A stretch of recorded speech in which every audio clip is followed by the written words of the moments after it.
सुख प्राप्ति के उपाय क्या हैं? तो सुख प्राप्ति के जब उपाय पूछे गए तो सुख प्राप्ति के उपाय में जो है 5वें नंबर का कारण क्या है? शांति। 6 कारण है, उसमें 5वें नंबर में शांति। शांति क्या है? शांति किसको बोलते हैं?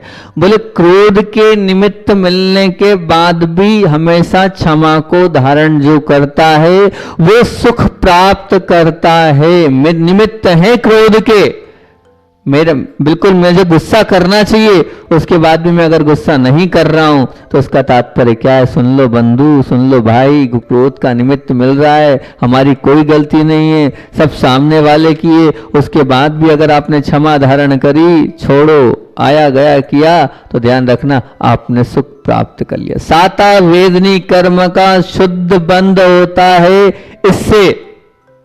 कैसे? क्षमा धारण करने से, क्षमा करने से। बिल्कुल ये मान के चलना, क्रोध के मिलने के बाद भी क्षमा धारण करने वाला इस धरा का चलता फिरता भगवान है। मेरी गलती नहीं है, फिर भी मेरे अंदर इतनी ताकत आ जाए और कोई कह दे उस बात को मैं नहीं मानूं तो बहुत अच्छी बात होगी। आप भगवान से मांगो कि मुझे इतनी शक्ति दे कि सबके वचनों को सहन कर सकूं, सबके वचनों को सहन करता चला जाऊं और अपने आप में उतारता चला जाऊं। मैं मानूं ही नहीं कि मुझसे कहा है। मेरे कर्म के उदय से अगर कुछ किसी ने कह दिया है तो कह दिया है। ये क्षमता अगर हमारे अंदर आ जाएगी तो निश्चित मान के चलना आपका जीवन बहुत आगे बढ़ जाएगा। विचार करना, आपने अपने जीवन में ये साहस का कार्य कितनी बार किया? हिसाब लगाना, कितनी बार आपने ऐसा काम किया कि आपके जीवन का ये मान के चलना वो गोल्डन समय है, आपके जीवन का वो अमूल्य क्षण है।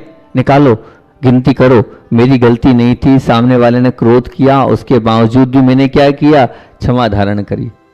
नोट डाउन करो इस चीज को, कितनी बार ऐसा आपने अपने जीवन में किया। बिल्कुल शायद मेरे ख्याल से बहुत कम समय आपके जीवन में ऐसे मिलेंगे जिसमें आपकी कोई गलती नहीं हो, सब गलती सामने वाले की हो, फिर भी सामने वाला आप पर चढ़ रहा हो और आप मुस्कुराते हुए कह रहे कोई बात नहीं भैया, हो गया, कोई बात नहीं भैया, हो गया, क्षमा करना, क्षमा करना, क्षमा करना।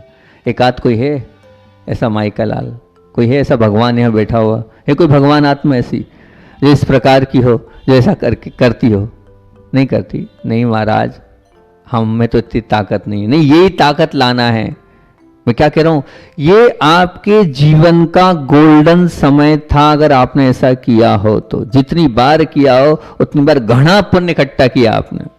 सीधे सीधे सुख का आपने क्या किया? साता वेदनी कर्म का बंद किया। बिल्कुल ये मान के चला, जितने बार किया उतने मेडल आपके जीवन में लग गए।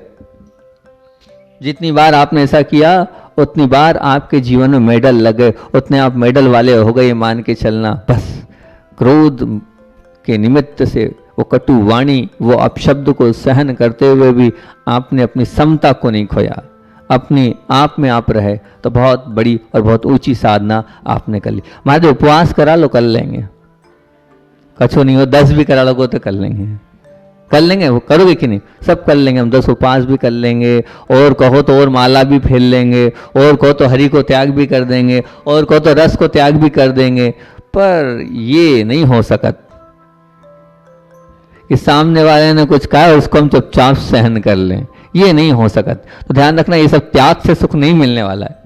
जितना आप त्याग कर रहे हो उससे सुख की प्राप्ति नहीं होगी। सुख की प्राप्ति तो जब होगी कि सामने वाले ने प्रतिकूल बोला है, उसके बावजूद भी उस प्रतिकूलता में मैं अपनी समता को बरकरार रखूं, तब कहीं जाके वो घना पुण्य आपके जीवन में घटा होगा, नहीं तो नहीं होगा। ध्यान रखना।